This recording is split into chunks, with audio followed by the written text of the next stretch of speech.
Voter अधिकार यात्रा के दौरान मुंगेर पहुंचे पूर्णिया सांसद पप्पू यादव ने भाजपा और एनडीए गठबंधन और चुनाव आयोग पर लगाए गंभीर आरोप। कहा, भाजपा की पार्टी के लोग ही चुनाव आयोग के कारस्तानी पे उठा रहे सवाल। चुनाव आयोग का दफ्तर भाजपा और आरएसएस के गुंडे के जैसा काम कर रहा है। भाजपा नीतीश कुमार को शारीरिक और मानसिक रूप से कर रही है प्रताड़ित। मुंगेर में आज वोटर अधिकार यात्रा को ले राहुल गांधी, तेजस्वी यादव सहित गठबंधन के कई दिग्गज नेता सांसद मुंगेर पहुंचे हैं। उसी में से एक पूर्णिया सांसद पप्पू यादव भी अपने समर्थकों के साथ रात्रि में मुंगेर पहुंचे और आज सुबह ही कार्यकर्ताओं से मुलाकात कर मीडिया को दिए अपने बयान में भाजपा, एनडीए और चुनाव आयोग पे गंभीर सवाल उठाते हुए कहा कि महाराष्ट्र, कर्नाटका और अब बंगाल के चुनाव में राहुल गांधी चुनाव आयोग पे गंभीर सवाल उठा रहे हैं। राहुल गांधी का वोटर अधिकार यात्रा वोट के लिए नहीं है, बल्कि जनता के सम्मान और वोट की चोरी को रोकने के लिए यात्रा है। भाजपा के ही गडकरी जी ने कहा कि उनके क्षेत्र के 3.5 लाख वोटरों का नाम काट दिया। उनके परिवार के भी लोगों का नाम काट दिया गया है। आस्तीन के सांप अपने ही घर में है और चुनाव आयोग को प्रोटेक्शन दिए हुए है। पूर्व चुनाव आयुक्त ने कहा, राहुल गांधी जिसे मुद्दे को उठाए हम रहते तो तुरंत उस पर जांच करवाते। अघोषित हिटलरशाही लागू है। 65 लाख वोटर कट गए, पर एक भी नया वोटर नहीं जुड़ा। मुद्दा है कि 5:30 बजे के बाद 1 करोड़ वोट कैसे गिरे? सीसीटीवी फुटेज तो आप देंगे ना। बिहार चुनाव को ले कहा कि मैं भविष्यवक्ता नहीं ही इस चुनाव में जनता की मालिक है। बस इतना जानता हूं, भाजपा के दुष्टताई और धूर्तता से नीतीश कुमार के राजनीतिक और वैचारिक आश्वासन हुआ है। भाजपा के द्वारा मानसिक और शारीरिक रूप से नीतीश कुमार पे टॉर्चर किया है। बीजेपी हर तरह के हथकंडा अपनाती है सत्ता और चुनाव में आने के लिए। चुनाव तक नीतीश कुमार को सजे है कि उनके वोट बैंक पे सेंधमारी की जा सके। गठबंधन के सीएम फेस पे कहा कि गठबंधन में जनता वोट देगी, विधायक चुनकर आएंगे तो वो तय करेंगे कि सीएम कौन बनेगा। अच्छा, एक बात बताइए, कर्नाटक का चुनाव, महाराष्ट्र का चुनाव और इसके पहले बंगाल का चुनाव, ये लगातार राहुल गांधी जी चुनाव आयोग के तरीके पर गहरी चिंता व्यक्त कर चुके। चुनाव आयोग जैसी संस्था लगातार यदि लोकतांत्रिक मूल्यों के लिए खतरा बन जाए, संवैधानिक दायित्वों के लिए कब निर्वहन न करे, तो आप यह कैसे उम्मीद कर सकते हैं कि राहुल गांधी जी इस देश की गरीब जनता और नई पीढ़ियों के अधिकार को छीनने दे देंगे, उसके नस्ल पर हमला करें,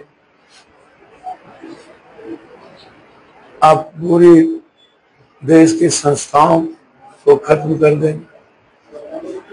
आप एक बात समझिए, ये कितना बड़ा मुद्दा है। गडकरी जी ने खुद एक बड़े पत्रकारों से उन्होंने जिक्र किया कि हमारे क्षेत्र में 3-3.5 लाख वोटर काटे और मेरे परिवार के भी वोट काटे। तो आप आस्तीन के सांप तो अपने ही घर में हैं और आस्तीन के सांप को पूरा प्रोटेक्शन चुनाव आयोग दे।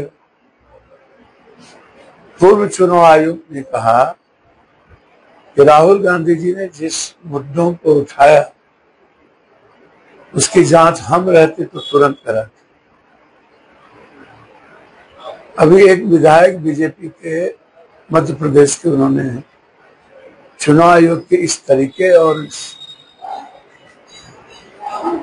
अधिकार को छीनने का, वोट चोरी कर बिना वोट गिरे देश का पीएम चुना चला गया, तो समझिए कि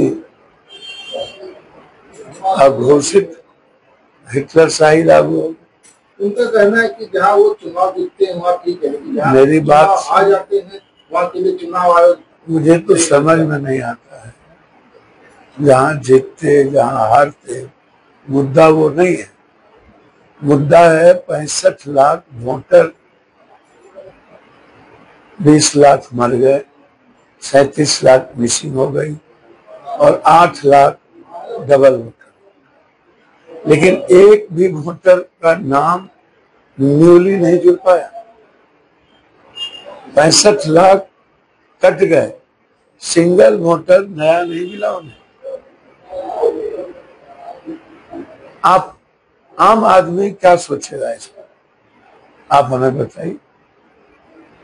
मुद्दा यह है कि 5:30 बजे के बाद 1 करोड़ वोट कब गिरे, कहां गिरे, सीसीटीवी फुटेज तो देंगे ना, और वोटर लिस्ट में नाम है देंगे ना। मुद्दा जहां जीत जहां हार का नहीं है। और आप ये बताइए कि आपने किसको बताया कि क्यों नाम कट रहे और किनका नाम कटा, आपने अपलोड किया किनके किनके नाम कटे, क्यों कटा, नोटिस की प्रक्रिया क्यों नहीं हुई। ये सवाल लोकतंत्र के चीरहरण का है,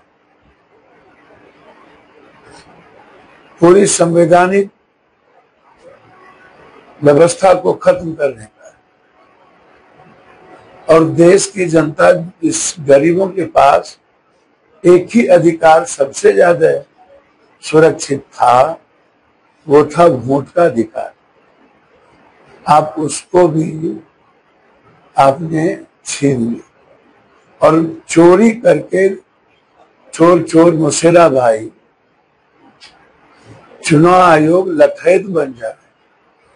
चुनाव आयोग का दफ्तर बिल्कुल आरएसएस और भाजपा के गुंडे की तरह काम करने लगे और नेताओं की तरह यह करने लगे कि माफी मांगे। तो इससे बड़ी गुंडई क्या हो सकती है। एक लास्ट सवाल है, 2025 विधानसभा चुनाव को कैसे देखते हैं? अच्छा, मैं ज्योतिष तो हूं नहीं और ना ही मैं भविष्य वक्ता हूं, लेकिन राजनीति भी करने नहीं आती। जनता ही मालिक है ना। मैं इतना जानता हूं, बीजेपी के दुष्टई से और धूर्तई से नीतीश कुमार जी की राजनीतिक और वैचारिक रूप से अवसान हो गए। मानसिक और शारीरिक रूप पर टॉर्चर बीजेपी ने हमेशा नीतीश कुमार पर किया है। वर्तमान समय में मुख्यमंत्री जी बिल्कुल बहुत अस्वस्थ नहीं है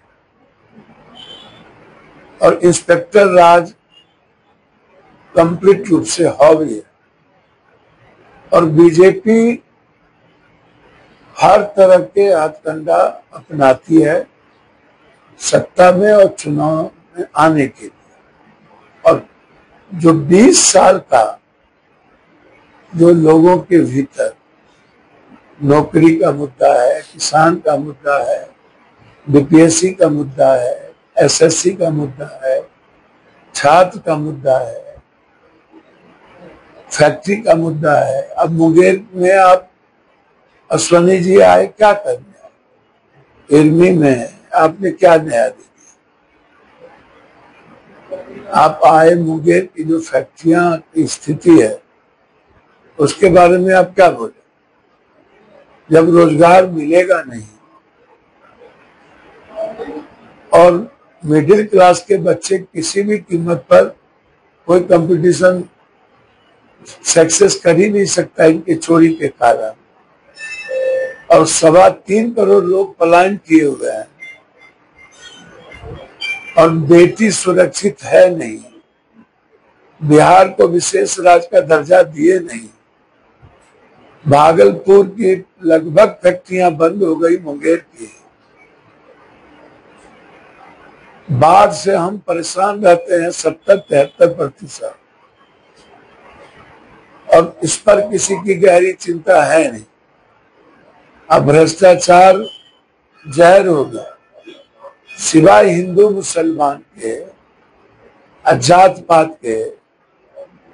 आप तो इसीलिए ना नीतीश कुमार को चुनाव तक जोगे हुए हैं कि उनका जो वोट का सेंटीमेंट है उसको हकमारी कर सके। तो इसीलिए आप भूल जाइए, इंडिया गठबंधन की ओर राहुल गांधी की जो यात्रा है वो वोट का यात्रा नहीं है, वो बिहारी के सम्मान, बिहार के वोट को छीनने की, जो चोरी करने, डकैती करने का, वो यात्रा से लोगों में एक उत्सव का माहौल है कि हमारा वोट कोई नहीं छीन पाएगा। या राहुल गांधी जी जिस तरीके से 50% आरक्षण या जाति जनगणना या लगातार युवाओं के रोजगार को लेकर 10,000 किलोमीटर की यात्रा चलती आ रही है, तो आम आदमी और युवाओं की उम्मीद राहुल गांधी जी के इस संघर्ष के प्रति जगी है। इसीलिए राहुल गांधी जी के विजन पर और उसके संघर्ष पर, महागठबंधन की एकता पर हम लोग इंडिया गठबंधन जीते। अपने गठबंधन में सीएम प्लस किसको देखते हैं?